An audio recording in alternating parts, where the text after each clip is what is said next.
Hello, my name is Ashlyn Garvey, and I am a policy researcher at Vocal Europe. On today's podcast interview, we will discuss the state of play of Serbia's accession negotiations to the EU, with a particular focus on issues related to foreign policy, specifically China and Russia.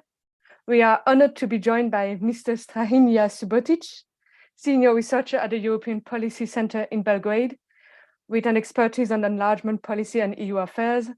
I think you are also currently working on a PhD in political science at the University of Belgrade. So thank you so much for joining us today, and it is a pleasure to have you. Thank you for having me. So my first question is, since the EU and Serbia have both repeatedly stated that having Serbia join the EU was a shared strategic goal, however, it's been more than 8 years since the accession negotiations were opened, and accession remains an unlikely prospect. So that's the context. So briefly, could you tell me what's your assessment of the situation? Sure. It is true that Serbia opened its accession talks in 2014, and that the process has ever since been very long. However, in minds of Serbian citizens, the EU integration process is actually a 2-decade-long process.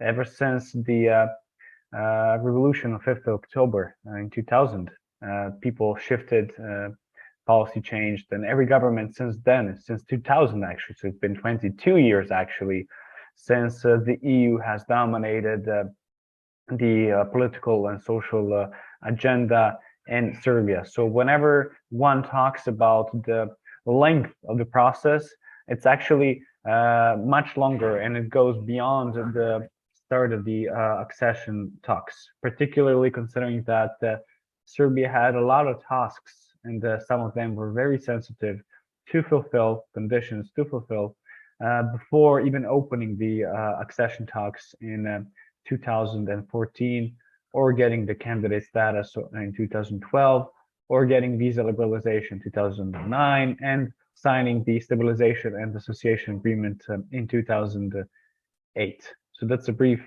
historical background, just to give a broader overview of the ongoing talks. So having all that in mind, it is true that the process isn't really going all too well. And as a process, we have 3 key consequences. First one is that people are feeling very tired. So being tired is the first consequence. As I mentioned, it's a 2-decade-long process. Secondly, people are dissatisfied because they don't see any tangible benefits from this 2-decade-long process. For them, the biggest tangible, visible benefit was the abolishment of visas in 2009. However, since then, we have opened the talks, got the candidate status. We ever since we started the accession talks, we open chapters, or now clusters. We close chapters. That's supposed to be some sort of a milestone in a relationship with the EU. However, opening and closing chapters is not a tangible benefit for the citizens. And that's why they are really dissatisfied, considering that Serbia continues to be one of the poorest countries in Europe with an unstable environment. And finally, they're feeling hopeless because they see that the process is never ending. Not only is the number of legal acts which need to be adopted, or acquis communautaire, increasingly growing as years goes by, meaning that Serbia has to adopt more acts than its countries from previous enlargements. But overall, the situation is becoming more unstable in terms of geopolitics compared to previous enlargements, and therefore this round of enlargement is much more politically sensitive than it used to be. So all of this is impacting how EU is being perceived in Serbia. Moreover, it is important to emphasize that citizens also hear when Macron is saying that EU itself would need to internally reform before accepting new members. They understand that even if we fulfill all the conditions, the EU might not be ready for 33 veto players. Actually, as compared to the current 27. So all of this is actually shaping hearts and minds of Serbian citizens and thoughts of decision makers at the moment. Yeah, thank you. That was very interesting. And actually, I'd like to discuss a bit more about the geopolitical context now. Sure. So in its Serbia 2022 report, which was published actually earlier this month, the European Commission criticized the fact that Serbia did not align with the EU sanctions on Russia. This is one of the main factors behind Serbia's growing misalignment with the EU's foreign policy. So how do you think Belgrade will respond to Brussels' growing pressure for Serbia to clearly choose its side? Okay, it is true. Serbia has an alignment rate of 45% with the EU's common foreign security policy. This goes against its undertaken obligation when it started the accession talks to progressively align over time with foreign policy decisions. This, on the one hand, encompasses EU declarations adopted by the High Representative on behalf of the entire EU, but this time it also encompasses sanctioning packages. Before it was mostly the declaration. So it's a rhetoric, condemning Russia and taking action against Russia. So far, Serbia, since the start of this year, out of 52 declarations, it has aligned with 10 declarations that work against Russia. So for Serbian standards, that's already some sort of improvement, because before Serbia never aligned with any declaration targeting Russian interests. So Serbia tried to send a message that it does respect those declarations, but not fully, because 40 other declarations, which are even more critical of Russia, Serbia didn't align with. In terms of sanctioning packages, Serbia didn't align with any of the 8 mentioned packages. And of course, that's a big issue, considering that last year Serbia had around 60 and something percent in terms of alignment with the EU, and therefore it was expected for EU member states and EU institutions to increasingly criticize for its non-alignment at this critical point of history for Europe and for the world as well. In that regard, Serbia is testing its limits in terms of balancing between West and the East, that is, in this case, between the EU and Russia. But there are 3 key factors that actually explain why Serbia is insisting on balancing so far.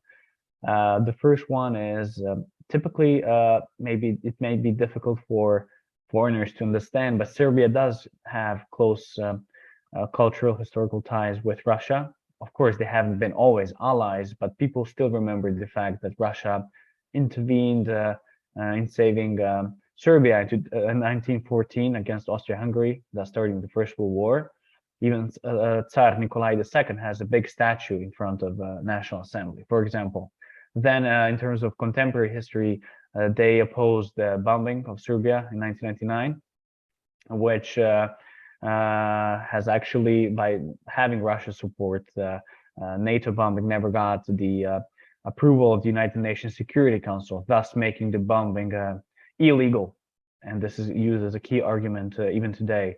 And finally, in terms of Kosovo, Russia continues to support Serbia's case of having Kosovo as part of its territory, that is, protecting Serbia's territorial integrity.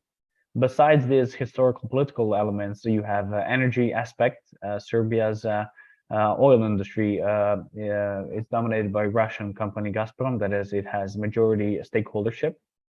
And of course, Serbia is afraid that by turning its back on Russia, on the one hand, it will lose support over Kosovo, and on the other hand, it would risk its energy stability.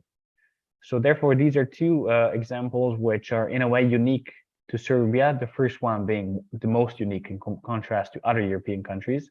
The second one is unique in a sense that although there are other countries which are also energy dependent on Russia, naturally, however, they're all part of the club.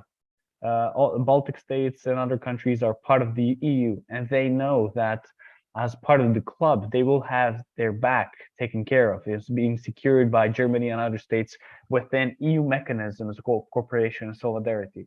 Serbia is, however, outside the EU, and it risks actually implementing the same sanctions while risking its energy stability and not having guarantees that the EU would actually hold its back and assist it the same way it would assist other EU member states. So being outside of the club is something that is weakening Serbia's position overall and its willingness to adopt those sanctions. So therefore, to conclude, I do believe that there is a possibility of Serbia adopting those sanctions, but definitely not overnight, not having all 8 sanctions at the same time, which is in a way to be expected considering just the mentioned historical and ongoing energy situation here in Serbia. But for this to happen, the EU has a big role to play. It can't rely on the existing mechanisms which haven't produced any transformative effect in our country and in the region throughout the past 2 decades. They need to think out of the box. They need to send a message that it pays off being together at the moment of crisis with the EU, that the EU will take care of our needs, be there for us, although we are non-member states. So therefore, new chapter of history actually should send a message that a binary model of being an EU member and not being an EU member should be overcome. We should actually focus on gradually integrating the Western Balkans. And we, as a European Policy Center, have developed something called a staged accession model, which is supposed to provide assistance in terms of finance and institutional cooperation to Western Balkan countries, including Serbia, to incentivize them to work closely, not only in foreign policy, but in rule of law, and all other areas. Of course, this would be dependent on rule of law conditions for the sake of getting all those mentioned benefits, which are typically reserved for member states. Okay, well, thank you. That was actually very interesting and topical. So on another country that also I know supports Serbia in the UN on the Kosovo issue, Serbia is now actually playing a prominent role in China's Belt and Road Initiative in Europe. However, Chinese projects' lack of conditionality mean that they sometimes go against EU standards for sustainability and social rights. They can come with strings attached, as we can see now with the huge debt contracted by Montenegro for its highway. Does Serbia see a security risk associated with this increased Chinese funding, which sometimes clashes with EU accession requirements? And are the EU Global Gateway Initiative and investment plans for the Western Balkans enough to compete with China in the region? Definitely, China is exploiting EU's passivity in terms of its enlargement policy throughout the past. It has been exploiting throughout the past years. The peak was achieved during the COVID-19 pandemic. You have EU officials admitting that EU was so confused and lost in the whole chaos of pandemic, it simply forgot about about the necessity to take swift action and include Western Balkans in its own plans. And this created a void or a gap, which was quickly filled by China's mask and vaccine diplomacy. And of course, later on, the EU did step up its game. It did donate a lot to the region and Serbia. However, the first impression is the most important one. You know, seeing the Chinese flags, Chinese doctors arriving in 2 days, you know, to Serbia still dominates the hearts and minds of Serbian citizens. And if you take a look at the polls, most of them believe that China was the biggest donor to Serbia during the pandemic. However, we can't tell that for sure because Serbian president even argued that he was asked by the Chinese ambassador not to disclose the information on the equipment we got as a matter of donation, the equipment we paid for, the amount of equipment, the value of equipment, and so on and so forth.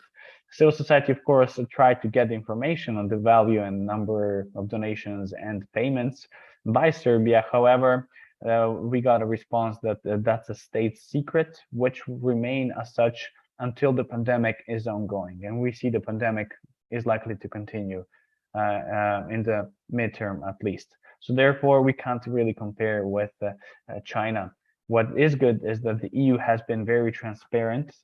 Everything is available on the website, but it's also sending a message that although transparency is highly important, action, swift action, and the timing is very important as well. So this is another thing that relates to the previous thing I mentioned. Our countries have seen that at the times of crisis, the EU indeed has a tendency to forget about the region. That's why they are reluctant to join the club in terms of aligning fully with the mentioned sanctions or to align even with those declarations which target China's interests. Because all of this, this was a peak, but it has a historical background as well. Kosovo plays an important role in terms of defining Sino-Serbian relationship. Of course, in that regard, we saw that China continues not to recognize Kosovo. It's a Security Council player. However, it's not as important as Russia because it tends to abstain often from voting. But nevertheless, the fact that such a great power as China does not recognize Kosovo is good enough for Serbia.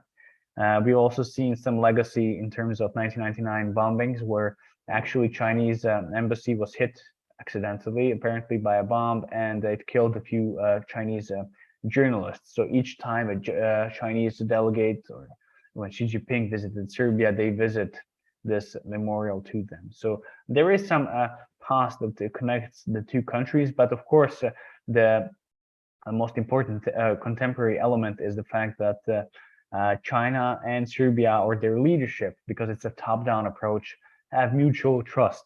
We've seen that even after the change of government in Serbia in 2012, we've seen that the Sino-Serbian partnership has withstood the test of timing. That is, even after a decade-long or 2-decade long period of cooperation, even with the change of government, we've seen that all parties in Serbia, when they're in government, are willing to cooperate with China. So I do suspect that China expects and believes that even next government in Serbia, whenever it takes place, will directly cooperate with it, and thus make it a win-win situation, because China did offer not only loans, but it did conduct acquisition of important industries in Serbia, which were failing before China intervened, and China as well had some greenfield investments. So therefore, Chinese approach to Serbia in terms of Belt and Road strategy has indeed started simple, with loans and copy-pasting bridges, roads. However, since then, we've seen the evolution of their approach to Serbia in terms of economics, and the ability to also invest in crucial parts of Serbian economy. And to conclude, it is true that Serbia's debt to China is increasing. However, according to our calculations, out of total foreign debt, around 5% only is to China. 12% is to Emirates, actually. They're often being forgotten. And the rest is towards the Western banks and institutions. So no matter how much Serbia actually takes loans from China, it will never overcome or surpass loans that Serbia is already taking from its Western partners. So in terms of loans, I wouldn't be too concerned about it. What I'm concerned with is the fact that Serbia is now increasingly cooperating with China in the area of high technology, and we've seen cameras being implanted all over the place in Serbia. So not just city center as it had originally been intended, biometric cameras which have yet to be legally regulated by Serbia's legal framework. So that's the thing that I'm afraid of, potential misuse, but not by China, but actually by our government with the help of Chinese technology in the future. Yeah, I've read about it as well. And there's another field also I'd like to discuss, though. It's the fact that Serbia and China are increasingly cooperating also in the defense and military fields with drone and missile technology transfers and purchase. The European Parliament Research Service has said that such joint ventures raise additional questions on Belgrade's misalignment with the EU's foreign and defense policy priorities. So how can Serbia prevent this from becoming a problem in the future EU-Serbia relationship, considering that China is increasingly seen as a rival by Brussels? Aligning with China truly is against the intentions of the EU, but it's also a way to shift a little bit from Russia as well. I wouldn't say that Russia and China are fully compatible in Serbia. The pandemic has actually shown that that actually Chinese Belt and Road Initiative is not simply about economics and loans and money, but it can have spillover effects on hearts and minds of Serbian citizens. And I'm sure Russia isn't delighted by the fact that now everybody cherishes China so much that they believe it's the biggest donor.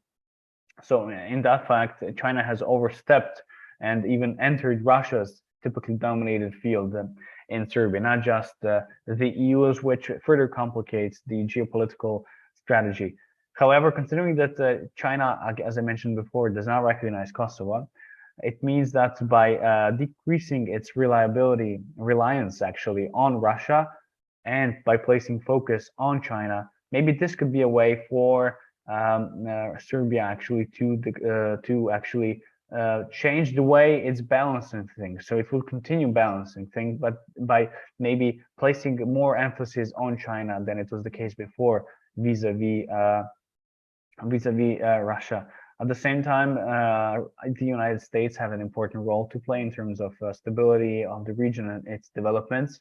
It's evident that although Serbia did buy weapons from Russia before and got some donations for the military, it is clear that ever since US put pressure on Serbia, Serbia stopped getting those arms from Russia, which means that in a way, Serbia can't stop with its balancing act overnight, but it can stop by maybe getting a bit step by step away from Russia, but by showing to citizens, hey, look, we still have China. We're not abandoning balancing policy as much as it might seem.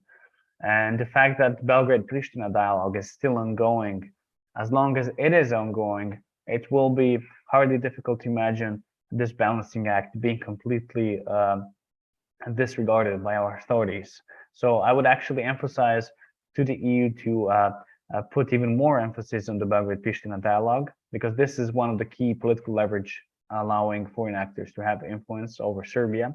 And at the same time, they mentioned a model could be applied of stage accession, something that actually would convince Serbia that it's worthwhile sticking with the West.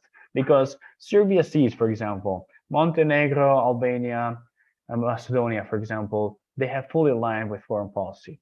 So what? Like, what's the difference? Like, they know there is no cost for not aligning with those actions. But in terms of EU perspectives, none of them are going to become members anyway. None of them are going to have increased funding or institutional participation.